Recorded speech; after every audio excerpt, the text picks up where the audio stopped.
There are tons of different unique Digimon within the card game ever since it was released. With well over 2,000 cards, we got some that are fan favorites ranging from Omnimon, Imperialdramon, Jesmon, Mastermon, and so much more.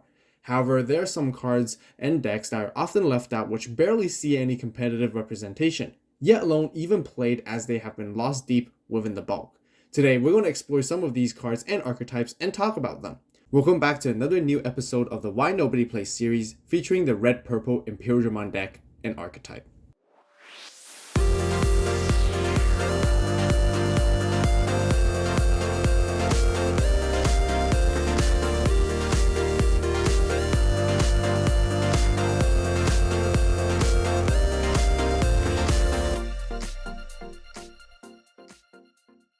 First things first, I just wanted to clarify that the Why Nobody Plays series doesn't necessarily mean that absolutely no one plays the decks or the cards. I'm very sure that some of you guys who are watching right now do have some of these decks made just for in-house casual games.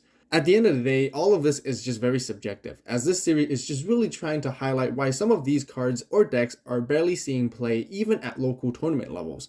These kinds of videos are not intended to shame on the deck or fans of the Digimon, but rather as an opportunity to critically analyze what didn't work well and what areas of improvements can be made to make it better. Whether these decks are just not performing consistently or certain cards being lost with its goal and identity, I think this would be a really cool segue to get the conversation going. In every episode, I will cover key cards of the deck and the win condition that it's trying to accomplish, but where it also misses the mark. I would also include some of my own opinions on what changes that I would personally make to improve the playability. And for today's episode, we'll be covering the Red and Purple Virus Imperialdramon Deck. If you guys are enjoying these type of new videos on the channel, then be sure to subscribe and turn on that notification bell to stay tuned for more. Also give this video a like while you're at it, and I greatly appreciate the support from all of you, so thank you guys so much. Imperialdramon is without a doubt a fan favorite Digimon and archetype of the franchise. Did you guys know that the very first Virus version of the Imperialdramon for the card game was actually from BT3? As a matter of fact, it is a green card intended to be played along with the blue and green strategy. It was until later that we got the red and purple version with the full Digivolution line in EX3 Dragonic Roar. The main idea of the deck is to DNA Digivolve into either the Imperialdramon or Dinobemon, and then DNA Digivolve again into Imperialdramon Dragon Mode, which is the boss Digimon of the deck. This may sound familiar because the process is very similar to the Omnimon Ultra S and B deck, which came out in EX4 Alternative Being. It may seem unusual at first, but the fact that the archetype lies within red and purple exemplifies the evil theme and represents each color very well during gameplay. Veemon and Wormmon are fantastic rookies as they either search or provide draw power for the deck. Both Flamedramon and Shadramon can digivolve one of your other Digimon into another and then DNA afterwards too. Both Imperialdramon and Dinobemon can play each other out from trash when DNA Digivolved, which makes going into your Imperialdramon Dragon Mode easier without having to build two stacks at the same time. Dragon Mode is the main level 6 card of the deck, which has quite a few potent effects. When digivolving, it makes your opponent choose one of their Digimon and then deletes the rest of them, which is pretty powerful, especially when it comes to playing against wide boards. Afterwards, it can blitz with an attack. While attacking, it gains extra 2000 DP for the turn, and can also digivolve into a fighter mode by paying its cost. The Virus Imperialdramon fighter mode usually costs 5 memory to digivolve from a red or purple level 5, but it can digivolve for the cost of 2 on top of any dragon mode instead. It has the ability to stop all security effects from activating by bottom decking a dragon mode from its source when digivolving. It also has a on-deletion effect, which can play both Veemon and Wormmon from your trash back for free, providing decent floating and recursion. With the full combo, it is able to remove all your opponent's Digimon except for one with Dragon Mode's effect, and then attempt to swing over the last remaining one even if it's unsuspended as long as you have Dinobemon's inherited effect. Go into fighter mode while doing so they can pierce for extra damage alongside Imperialdramon's inherited effect and deny all security effects at the same time. It is pretty clear that there are a lot of really powerful effects that help execute this combo smoothly despite having an unusual color combination. Red is to provide offensive effects to deal more damage and DP buffs, and purple is to trash cards for combos as you build the Digivolution stack and also have on-deletion floating effects to bring stuff back for free. As a result, the deck displays a unique playstyle which we have never seen before from the Digimon card game. With so many great effects all in one deck, why do we not see it played as much?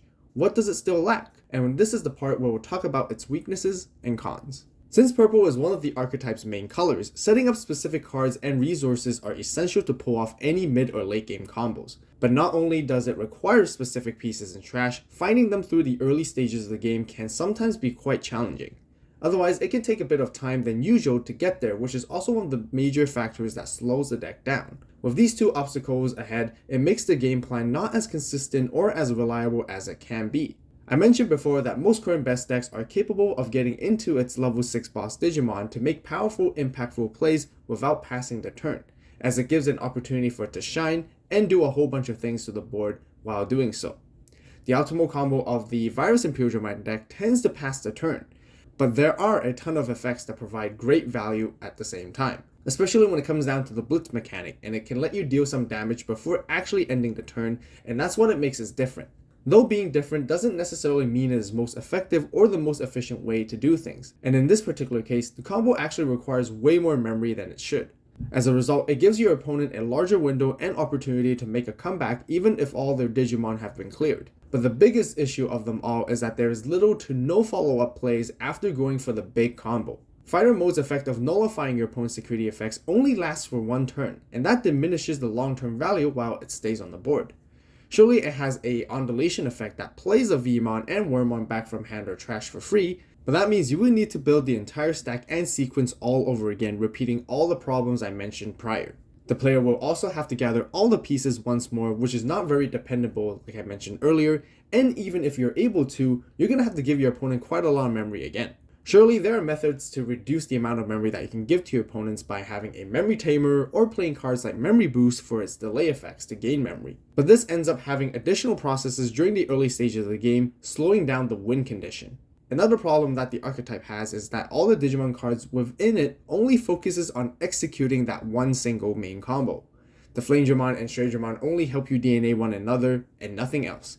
Imperialdramon and Dinobemon can bring each other out for free, and both of them have undeletion effects that play Vmon and Wormmon from trash, which may seem great, but it is generally not an ideal situation that you want to be in either. The main point I'm trying to bring out is that neither of these cards have effects that are strong enough to contribute towards the board advantage alone, as they heavily rely on each other. This is where the archetype suffers, as it can't steadily be considered as a mid-game or late-game type of deck. And all of this wouldn't actually be much of an issue if it was more capable at digivolving towards the level 6s repeatedly and quickly. Even though all the effects are super strong, as it can have an explosive turn to change the tides of the game back into your favor, it is actually not very dependable in winning games after completing the combo. This also loops back to my point where the deck is very linear with one single play, but requires a very specific setup, and it's not able to adapt against a wide range of matchups. There are also not enough dual color cards that are both red and purple at the same time, which can help synergize with the deck much. Subsequently, the deck relies on quite a few outside cards on trying to improve the consistency, but are just not adequate enough. All the cards within the archetype are designed to be relatively restrictive and exclusive, as not many of them can be used for other outside decks. Bearing that in mind, it isn't much of an issue as long as it does its job efficiently, and as long as we get more new support down the road, which we'll talk about more later. If you're interested in building the deck and giving it a try for fun, I actually made a deck profile video covering everything you need to know on how to play it. If you want to see some gameplay action, then also check out my Battle Vault series featuring the Dragonic Roar EX3 set. Links will be left in the description box down below. Now with that out of the way, we can finally talk about all the fun stuff. So the good news is that we'll be getting a new Straydramon P110, which will be part of the 3rd anniversary questionnaire pack sometime in the future. The new Straydramon is both red and purple in color, which has a Digivolve cost of 3, but can Digivolve for 2 on top of a Wormmon instead. Its effect is when Digivolving, you may play one Vmon or Wormmon from your trash suspended without paying the cost. It also has a inherent effect of on deletion, you may play one Vmon or Wormmon from your hand suspended without paying the cost as well.